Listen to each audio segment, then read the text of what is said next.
I do a lot of karate before my takes too, so yeah, gets the blood flowing. All right, what is up, everybody? This has Ben from the Real Food Movement. Again, superstar rock star Jeffrey Smith, the Berry Farm. Check him out. So we're going to talk about seasonality because this is apparently a pretty big topic, unbeknownst to many people, because our generation is the grocery store era. So you can go get anything, anytime, anywhere pretty much. So we're going to talk a lot about seasonality here. And so why is seasonality important for the typical consumer? Well, seasonality is a very big subject, so we'll do our best to condense it down here, get the thought process going, but you should go check this out on your own sometime. Do a little more homework when you got some free time. So let's hit the topics, the skim the surface here about seasonality, because it is very countercultural in our generation, and especially in our communities here. So seasonality is important because this is our direct connection to healthy food at the peak of its season.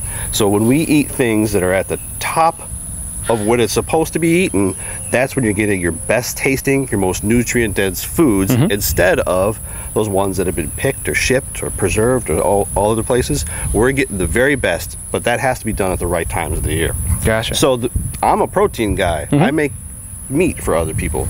Meat is seasonal.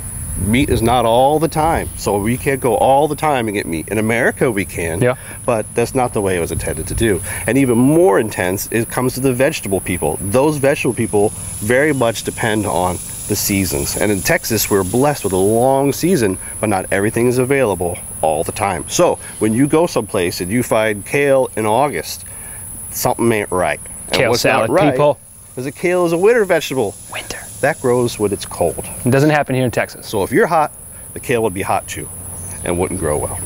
So here's an opportunity, right? Instead of that kale, which is delicious, nutrient dense, love it, think about something when it's hot, like sweet potato greens. So those same farmers who can't grow kale anymore because it's hot have sweet potatoes growing, and those leaves are edible. They want to sell them to you. They want you to eat them. They are a good substitute when it's hot. Malabar spinach grows when it's in the summer. How many of us are eating Malabar spinach and sweet potato greens? I'm not. Just that. I'm not. Because we're eating kale all the time. Yeah. So that doesn't grow in Texas in the summer. Kale, yeah. So I'm not anti-kale. Gotcha. But I'm pro-kale in the winter. Fair enough. Same thing when it comes to meat. All things are not available all the time. Gotcha. We work our best around here to be able to keep it available for the longest amounts of times, but eggs are seasonal. Didn't know that. Did you? In the springtime, we have lots of eggs. In the heat of the summer, that's hard for a chicken to lay an egg. That's why my chickens don't lay. I'm gonna blame it on the summer. When it comes down to low light during the winter, those eggs are not as abundant. The egg, did you actually know an egg is daylight dependent? No. He knew, because he knows lots of things. Lots of things. Right. But not everybody knows this. It takes a certain amount of daylight hours for a hen to lay an egg. So how do you think they fix that? If you're lighting. Yes. So they turn the lights on all the time inside the hen houses, so they don't know the difference between it's dark outside or it's light inside. So they just leave lights on all the time, kind of like at your office, where those fluorescents stay on all the time. They do that for the hens too, so they lay more eggs. But for those of us that raise them outside, we can't make the sun come on. So our egg production drops. But we don't know that. We just buy eggs at the grocery store. So we can change our habits to be more seasonal. Your farmers care about it. Your taste buds definitely will thank you for it. Heck yeah.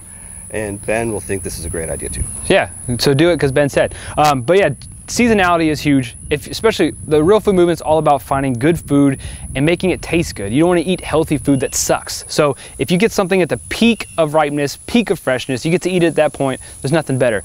So abandon all of your kale, just get rid of it and start eating sweet potato greens. Every now and then have some kale if you need something. But yeah, learn something new. Eggs, they don't happen all the time. So that's today. Seasonality, look it up. Ask farmers about what they have that is currently growing during the different growing seasons, because it all matters. Support them, support yourself, support your intestinal health. See you guys later.